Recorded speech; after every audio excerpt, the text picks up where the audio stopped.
What's up, I can't start like this. Oh, I'm rolling away. Jesus Lord. Today, I'm going to be talking about kinning. Now, for those of you who may not be in a fandom space, which also, if you're subscribed to me, you probably are. If not, however, I'm going to give you this overview anyway. Kinning, is there a definition? Has Urban Dictionary kinning definition? Kinning is when you closely relate to a character in ways such as a character's backstory, personality, looks, or all of the above. So today I'm going to be doing an expose on myself. Before I do that though, I just want to clarify that there are several categories to kinning. I've talked about this on TikTok, so if you've seen me talk about it already, you may be familiar, but these are the categories, okay? Oh my god, this chair does not fit in this space, but I'm making it happen. Okay, we have a true kin, which means you're like, yes, I am he is me, we are Next down, we have a conditional kin, which means I'm not relating to this character all of the time, but when certain conditions are met, suddenly they've arrived. So that character, it's like, you know, you may not necessarily share personality, strong traits. It's more like something triggers me into it. It's like Bucky. I don't know enough about Bucky to engage with that actually. And then the third and final type is what I like to call a template kin, which is when you, right, hear me out. Okay, you don't necessarily have to have anything in common with this character except for the fact that like the framework of how they see and understand the world matches the way you see and understand the world. Therefore, you don't have to share this character's morals. It's just more like you can really understand why they do the things they do because you can take that framework and apply it to other things in your life. So for some reason the audio cut out for like 5 seconds on my video, but all I said is that my friend Slimy Eliza and I came up with a chart to help you separate your kins from each other. And here are the categories. We have self-worth / love, self-doubt / hate, likability / popularity, intelligence, strength of conviction, neurodivergence, and power / ability. And then, and this is key into, you know, figuring out what category these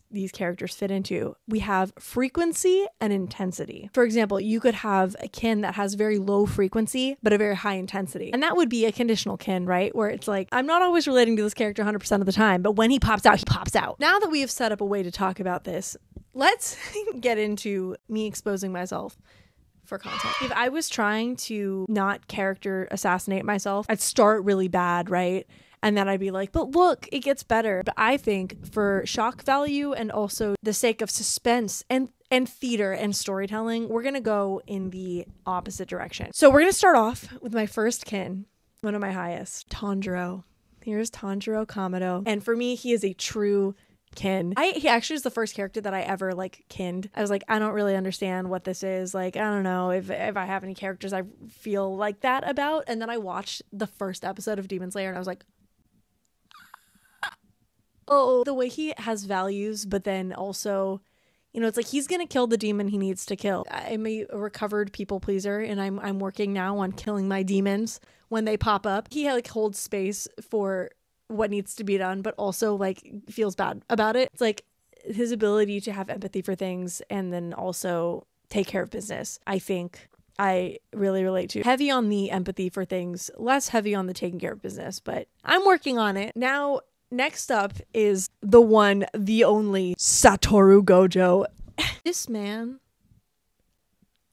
Also, please note that stuff like the neurodivergence in this category obviously that's my personal opinion. And it's also like, what do we mean by neurodivergence, right? Because I wasn't thinking at the time that I made this of like depression, but you know, if we're going to include that, I might have a different bar for him. Anyway, Gojo, I think the way that he deals with pain, his like the kinning really comes in strong here if you look at the self-love and self-hate. At the same time, I am always experiencing 100% self-love and 100% self-hatred. And I don't mean that they like are interchangeable or that they like some days or even some hours it's this and some next hour it's this. It's that they're both happening all the time at the same time, which you can imagine the internal confusion. But do we let the public into that? No. What I project is the self-love, the chaos, the fun. I'm great. I'm so funny. I'm so entertaining and nothing ever bothers me ever. Next. Also, I just want to note that like Tanjiro and Gojo have been battling for top kin spot for a very long time. And that is really confusing. That has to do with another kin, but he's going to come in later. So we'll table that. Pocket that? Table pocket that. I had a friend once who I have a dining room table where the napkins reside in these drawers. And she was like, oh, cool, table pockets. And I had to be like, there's a name for that, Maddie. It's drawers. Okay, I lied, I realized, because I said I was going to go from best to worst, and I don't think Gojo is best. Gojo was a blip, okay? He belongs further down on the list. I'm not particularly proud of that. But also, I kind of am. We're gonna backtrack now back to kins that I think are green flags for me. Next up is Eiji from Banana Fish. I think that the way that I'm there for people is the way that he is there for people. He's supportive in the same way that I am, with, you know, like some humor where humor is due, but also like being a good listener, you know, that kind of a thing. This is boring, right? Like I'm gonna speed through the cute ones so we can get to the real meat of why I'm making this video, the true entertainment value of this. So that being said, next up, Aang. I feel like Aang, Eiji, and Tanjiro belong on a little platform all together at the top of my kin list. Cute, fun guys who have a fun time. Again, Aang's like unwillingness to take the easy way out. I mean, not that like violence is always easy, but like the way that he really fights to find another way to do things. I think I really relate to the way he sees humanity in everyone and everything. And he's also just a silly, goofy guy, you know? You know what? He is actually a perfect segue into my next kin, because guess what? Bald. Connie Springer. I know that I am much more book smart than Connie is, right? He's not the brightest bulb, and I do think I am a brighter bulb. A lot of his humor, like especially the way he interacts with his friends, and he's got that, like, to put a sound to it, the like thing that Gojo has going. I think, are you starting to see kind of like the through line? My kins all make sense for a while. Like so far, I think everyone that I've said, it's like, okay, maybe they're not, like, especially like Tanjiro and Gojo, like it's a little weird, but like it all is like cohesive within one human brain, right? Like we haven't strayed too far just yet, but we will. Oh, we will. So this is the point in our program where I need you to like lock in, buckle up, get ready for it, because it's about to get a little concerning. By a little, I mean a lot. Lock in. Now, the way that I'd like to introduce this kin to people is I say, my top two kins are Gojo and Tanjiro, and that's why I kin Reiner. Hear me out. I discovered I kin Reiner when a friend of mine said they kin Reiner, and I was like, what?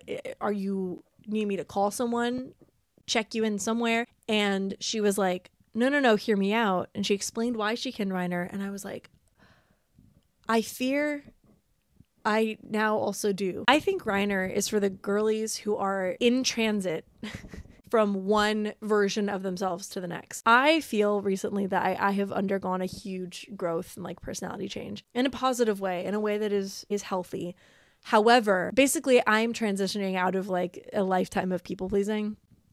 Derogatory. That's the only form of people pleasing, by the way, that there is derogatory. I could make a whole video on that. Maybe I will. But I feel I've spent my whole life kind of getting pushed around because I lay myself down, you know, and I'm like, oh, sure. And in the pushback against that, trying to be more honest with myself and with other people, trying to set boundaries, like learn these things, the pendulum has swung a little too far. And I find myself suddenly being like, wait, was that mean? Like, oh God. And here's the thing, jumping back to the Gojo kin, are you the strongest because you're Gojo, or are you Gojo because you're the strongest? My version of that is, are you Sarah because you're kind, or are you kind because you're Sarah? I have spent my lifetime, 26 years, being told that who I am is kind, sunshine person. And now when I behave not that way, I have like a true crisis of identity and self. And so the heart of kinning Reiner, as my friend, who I will not expose by name, but as she put it, I think the people who kin Reiner are people who are trying their very best to become a better version of themselves, but are still kind of tied down by an old version. That's the Reiner kin. And Reiner is a kin that I do believe I will grow out of, but he's in me and he flares up a lot. Now, unfortunately, in terms of how concerning these are, it's getting worse. It's just bad all the way out. The next kin is Shoya from A Silent Voice. Now, this is just as bad as it looks. Shoya is for the girlies with a guilt complex, which unfortunately I really do have. If I'm going to be real about it, and I think I should, because in fact, this is my second video on this channel and I'm exposing myself in such a way. No, actually, I really enjoy talking about this. I like talking about myself. Gross. Anyway, God, what was I saying? You guys, the mind, the ambling mind of an ADHDer is something to be studied in a clinical sense. I mean, it is. That's why it's a diagnosis you can receive clinically. My God, isn't it fascinating? I'm so far away from what I was saying.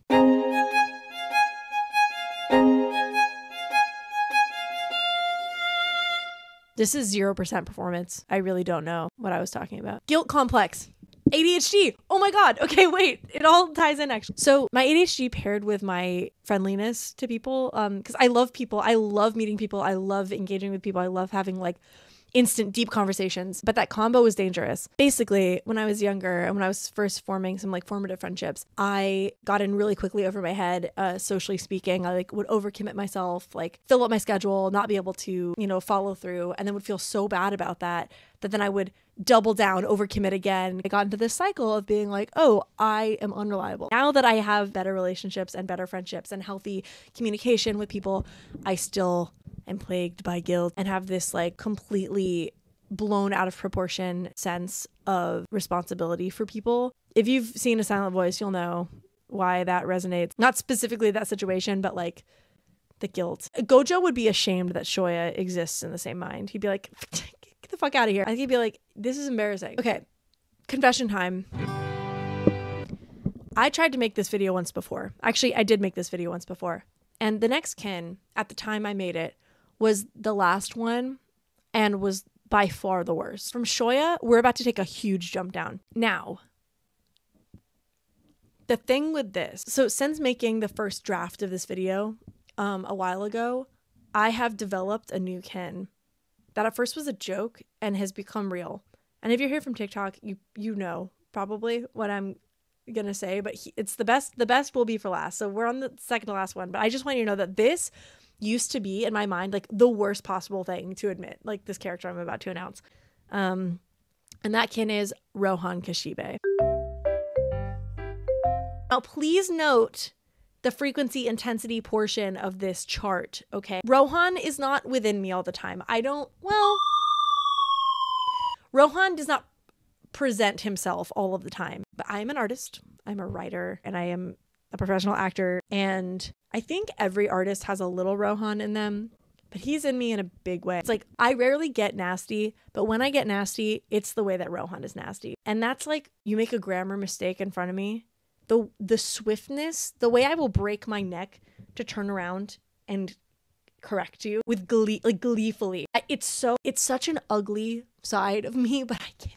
Rohan is just like this very specific, high standard having part of me, of like my artist brain that comes out in situations where I'm either presented with something that isn't very good or like in terms of my own interaction with my art. There's also this part in the manga where he's like talking about why he has to be a mangaka, and he's like the way that he is like inspired and like how everything inspires him. That was actually the way I got into college. They asked me like, what inspires you as an artist? This answer sounds so like, oh my God. I was like, everything inspires me. Okay. You guys, you know that audio that was like trending in like 2019 that was like, just learned something about myself, but I'm going to repress it for a few years. So I can light yak me. Here's the thing, okay? I do not share Light's morals whatsoever. I voted against the death penalty. I didn't kill a bug until last year, like on purpose. I'm sure I've stepped on many bugs. My like ego combined with my perceived goodness, I think leads me to think, even like on a subconscious level, that like I can do big good in this world. And the way I described it in that video is like, if I were to come upon a magical tool that could do huge things on behalf of like many people, but it was like a judgment call, I would take that opportunity. I think I'd be like so convinced, like, no, I could use this, right? And even if Ryuk himself was like, this isn't meant specifically for you, I would be like, isn't it though? There's that panel in the manga where he gets really humble. He's like, why did you choose me, Ryuk? And Ryuk's like, I didn't, bitch, what the fuck? But I think even if I was told to my face, like, no, this isn't for you, I would be like, I mean, just for me a little bit. So when I say I can light Yagami, I do not mean that I wish to kill people, to enact justice in that way. In fact, I think that incarceration reform, especially in America, is like one of the things I'm most passionate about. However, do I trust my judgment above societies, above the government, above the law? Yeah, I think so. And also that whole aspect of him being like, straight A student, like a friend to everyone. Except I think for him it's very contrived, and for me, I really do genuinely love people. Thank you for joining me talking about my kids. If you have to unsubscribe after hearing the full extensive list, I completely understand. Let me know what you want to see from me next. If you want more anime content, if you want me to talk about myself a little more, anything. Literally, just let me know. Thanks for being here. I'm excited to make more of these, and I'll talk to you soon.